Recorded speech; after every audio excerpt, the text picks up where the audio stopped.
नमस्कार आप सभी को। इस वीडियो मैनुअल में हम सर्विस कॉन्ट्रैक्ट कैसे क्रिएट करते हैं सिस्टम में ये देखेंगे। इसके लिए एई सर, ई सर, एसई सर के पास राइट्स हैं, वो ये सर्विस कॉन्ट्रैक्ट क्रिएट कर सकते हैं सिस्टम में। अगर एई सर ने क्रिएट किया तो वो एक्जियन सर पे जाएगा, अगर एक्जियन सर ने क्रिएट किया तो वो एसई सर पे जाएगा। इसके लिए सिस्टम पे एक लेवल की अप्रूवल दिया गया है। अब हम सिस्टम में इसको कैसे क्रिएट करते हैं ये देखेंगे। इसके लिए आपको SAP लॉगऑन पैड में अपनी आईडी लॉगिन करनी है। उसके बाद आपको फर्स्ट टी कोड जो चलाना है वो है ME31K। ये कॉन्ट्रैक्ट क्रिएशन का टी कोड है। इसके बाद आपको वेंडर में अपना वेंडर चूज़ करना है। उसके लिए आप यहाँ पर सर्च आइकन पे क्लिक करेंगे। क्लिक करने के बाद इसमें बहुत सारी टैब्स होती हैं। इसमें आप vendors bye tax information tab में क्लिक करेंगे। वेंडर को यूनिकली सर्च करने के लिए सिस्टम में GST से आप सर्च करेंगे। इसके लिए एक GST हम सर्च कर लेते हैं 9ABCDE 1 2 3 4। जैसे एक यूनिकली वेंडर बन रखा है इस GST के लिए, तो ये है मिस्टर AP एंटरप्राइजेस। इस पर हम डबल क्लिक करेंगे तो वो वेंडर कोड आपको मिल जाएगा सिस्टम में। देन इसके बाद आपका डॉक्यूमेंट टाइप रहेगा, वो रहेगा ZCRC। एग्रीमेंट डेट, जिस दिन आपका कॉन्ट्रैक्ट साइन हुआ है वह डेट यहाँ पर आप डालेंगे। जैसे इस केस के लिए हम ले लेते हैं 8/1/2020। देन आपको परचेजिंग ऑर्गेनाइजेशन में सेलेक्ट करना है मध्यांचल MVVN, और परचेजिंग ग्रुप में ML1। जो भी डिवीज़न पे कॉन्ट्रैक्ट बनेंगे उनके लिए ML1 रहेगा। इसके बाद आप सिस्टम में एक बार एंटर क्लिक करेंगे तो आपको ये डिटेल्स स्क्रीन के राइट हैंड साइड पे भी दिखना स्टार्ट हो जाएंगी कि ये AP एंटरप्राइजेस के लिए बन रहा है purchase order, MVVNL and local purchase. Then आप एक बार और एंटर करेंगे तो इस सिस्टम में आपको आगे डिटेल्स फिल करने के लिए पूछेगा। देन हम सिस्टम में वैलिडिटी स्टार्ट डेट, वो डेट होती है जब से ये काम करना स्टार्ट हुआ है, तो हम इस केस के लिए 27/2/2020 ले लेंगे। देन वैलिडिटी एंड डेट, जब ये ख़त्म होगा कॉन्ट्रैक्ट। देन ये होगी आपकी, एक चूज़ कर ली मैंने 31/3/2022। लेगेसी PO नंबर, अगर आपके पास कोई फाइल पे पुराने कॉन्ट्रैक्ट बने हुए और उसका कोई एक नंबर बना हुआ है तो वो डाल सकते हैं आप यहाँ पर। अगर आपके लिए एप्लीकेबल नहीं है देन इसको आप NA चूज़ कर सकते हैं। इसके बाद आप जाएंगे टेंडर नंबर पे। टेंडर नंबर अगर आपके पास है तो आप डाल देंगे, अगर नहीं है तो NA डाल देंगे। इस केस में प्रेजेंट है तो मैंने यहाँ पर डिटेल्स डाल दी। टेंडर ID अगर आपके पास है तो डालेंगे, नहीं तो NA। इस केस में है तो मैंने यहाँ पर ये डाल दी। अब आती है बारी LD की। LD होता है आपका लेट डिलीवरी चार्जेस, जिसे हम पेनल्टी भी बोलते हैं। अगर आपके कॉन्ट्रैक्ट में एप्लीकेबल है तो आप इसे यस लेंगे, अगर नहीं है तो नो लेंगे। इस केस में हमारे पास है तो हमने यस लिया। मैक्सिमम केसेस में आपकी LD जो होती है वो 0.5 से 10% तक कटती है, तो ये LD परसेंटेज मिनिमम है और ये LD परसेंटेज मैक्सिमम, तो मैक्सिमम में हम 10 डाल देंगे।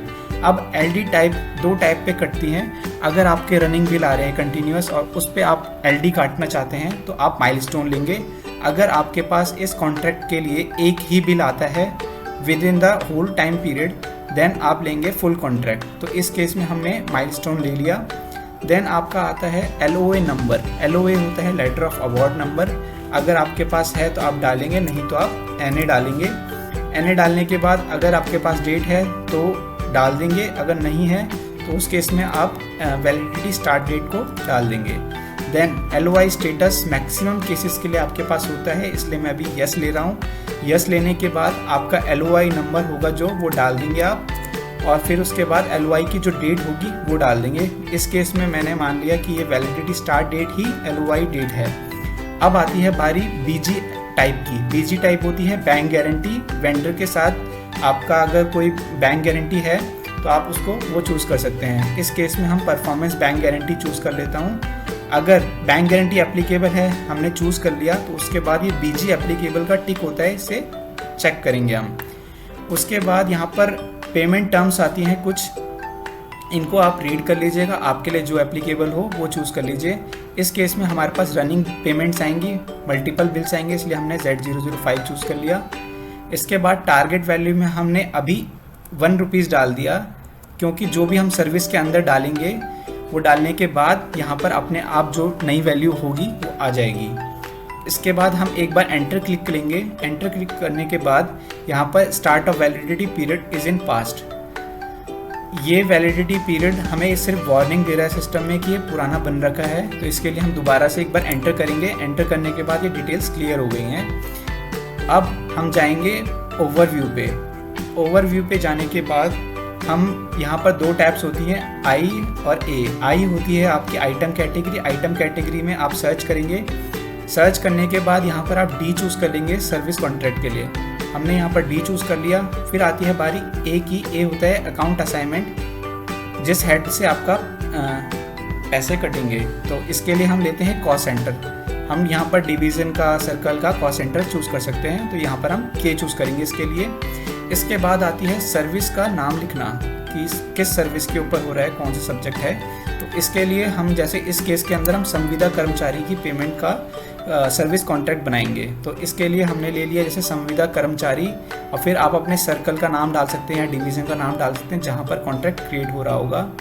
इसके बाद सर्विस शॉर्ट टेक्स्ट में सर्विस का नाम डालने के बाद आप राइट हैंड साइड पे जाएंगे। यहाँ पर एक मटेरियल ग्रुप होता है, इसको हम सर्च करेंगे। सर्च करने के बाद हमने यहाँ पर एक लिस्ट आ जाएगी। लिस्ट में हम जाएंगे नीचे। नीचे जाने के बाद 5 सीरीज़ का जो भी आपकी यहाँ पर दिख रहा है आपको 50 से लेकर 510 तक, ये आपके सारे सर्विस के मटेरियल ग्रुप हैं। देन इसके सर्विस ग्रुप हैं। इसके लिए आप इस केस के अंदर हम 5007 ले लेंगे लेबर चार्जेस। लेबर चार्जेस जैसे हमने ले लिया, यहाँ पर हम करेंगे क्लिक एंटर। एंटर करने के बाद अब ये यहाँ पर हमसे सिस्टम पूछेगा सर्विसेज। सर्विसेज के लिए आप अभी क्या करेंगे, संविदा कर्मचारी जो ऊपर शॉर्ट टेक्स्ट आ रहा है इसे कॉपी करके आप शॉर्ट टेक्स्ट में भी यही डाल देंगे। देन क्वांटिटी हम करेंगे 1, और फिर उसके बाद यूनिट ऑफ मेजर को आप ले लेंगे AU। AU लेने के बाद हम लिख लेंगे ग्रॉस प्राइस। ग्रॉस प्राइस वो होती है आपकी सिस्टम में विदाउट टैक्स कोड कॉन्ट्रैक्ट की फुल वैल्यू। अगर कॉन्ट्रैक्ट जैसे हमारा कॉन्ट्रैक्ट है 13 करोड़ का, तो हमने यहाँ पर ले लिया 13 करोड़ प्राइस, टोटल प्राइस। इसके ऊपर हम मल्टीपल DIs बनाएंगे। देन आपने प्राइस डालने के बाद जैसे ही डाल दिया तो एंटर करेंगे। एंटर क्लिक करने के बाद हमसे पूछेगा कॉस्ट सेंटर की कौन से हेड पे आप ये कॉन्ट्रैक्ट बनाना चाहते हैं, जहाँ से इसके लिए फंड आएगा, फंड जाएगा जहाँ से। देन इसके लिए हमने यहाँ पर अभी एक चूज़ कर लिया डिवीज़न त्रिपुरा, हमने क्लिक कर लिया तो ये कॉस्ट सेंटर यहाँ पर फिल हो जाएगा। फिल हो जाने के बाद आपकी सर्विस डल गई। इसके बाद हम जाएंगे बैक पे क्लिक करेंगे। देन अभी हमने वहाँ पर प्राइस डाला था जो मेन हेडिंग पेज पे, हेडर पेज पे क्लिक करेंगे। अब यहाँ पर वो जो नया प्राइस है वो अपडेट हो गया है।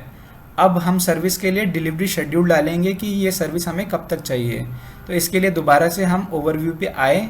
ओवरव्यू पे आने के बाद हम इस पर क्लिक करेंगे लाइन आइटम पे। लाइन आइटम जैसे ही सेलेक्ट हो जाए, हम ये T सिंबल है ये सर्विस के लिए होता है, इस सर्विस पे हम क्लिक करेंगे। क्लिक करने के बाद हम दोबारा इस लाइन को सेलेक्ट करेंगे। लाइन को सेलेक्ट करने के बाद डिलीवरी शेड्यूल आइकन पे क्लिक करेंगे। क्लिक करने के बाद आपका जो भी कॉन्ट्रैक्ट की लास्ट वैलिडिटी एंड डेट होगी वो डाल देंगे हम यहाँ पर। जैसे हमारे केस में 31/3/2020 थी तो हमने डाल दिया। उसके बाद हमने यहाँ पर डिलीवरी क्वांटिटी आपके लिए हमेशा 1 रहेगा। क्लिक करने के बाद आपका कॉन्ट्रैक्ट ये कंप्लीट हो गया है। अब हम एक बार दोबारा से बैक जाएंगे। हम अपनी डिटेल्स एक बार दोबारा से वेरीफाई करेंगे इस स्क्रीन पे। हम दोबारा से हेडर वाले जो आइकन है इस पर क्लिक करेंगे। हेडर आइकन क्लिक करने के बाद हमने यहाँ पर की डिटेल्स को दोबारा एक बार वेरीफाई कर लिया, सेकंड वेरीफाई, और हम कर देंगे इसे सेव। सेव होने के बाद जैसे ही हमने सेव पे क्लिक किया, क्लिक करने के बाद ये पॉपअप आएगा, यहाँ पर भी हम यस क्लिक करेंगे। इसके बाद आपके एक कॉन्टैक्ट नंबर क्रिएट हो जाएगा जिसे हम यहाँ नीचे से डबल क्लिक करके कॉपी कर सकते हैं। इस कॉन्ट्रैक्ट नंबर को हम यहाँ से कॉपी कर लेंगे।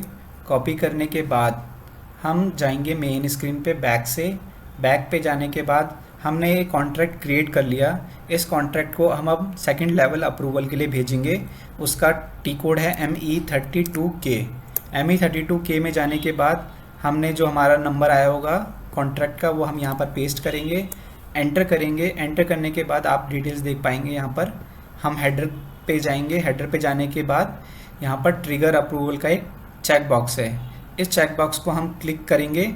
अगर इस कॉन्ट्रैक्ट में आप कोई फिजिकली कॉपी है जो आपके पास, वो अगर अटैच करना चाहते हैं तो यहाँ पर अटैच कर सकते हैं।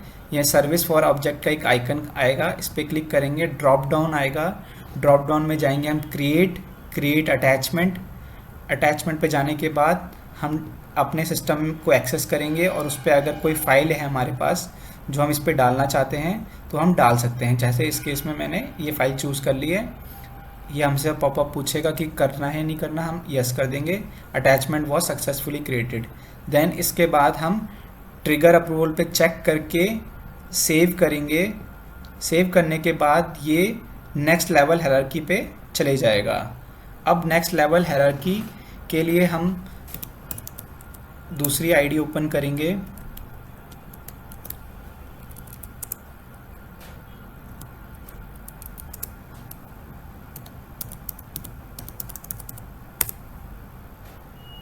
आईडी ओपन होने के बाद अप्रूवल का टी कोड है ZMM1001PO। ये डालने के बाद हम यहाँ पर PO नंबर को कॉपी करेंगे, पेंडिंग फॉर अप्रूवल के लिए टिक करेंगे, फिर उसके बाद एग्जीक्यूट कर देंगे।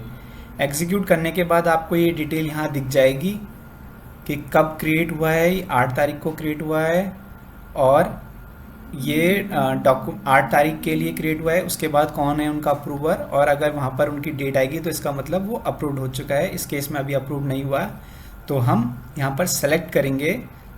इस चेक बॉक्स को सेलेक्ट करने के बाद हम करेंगे अप्रूव करने के बाद हमने यहाँ पर क्लिक किया, कमेंट लिख दिया ओके या अप्रूव्ड लिख के हमने इसको सेव कर दिया।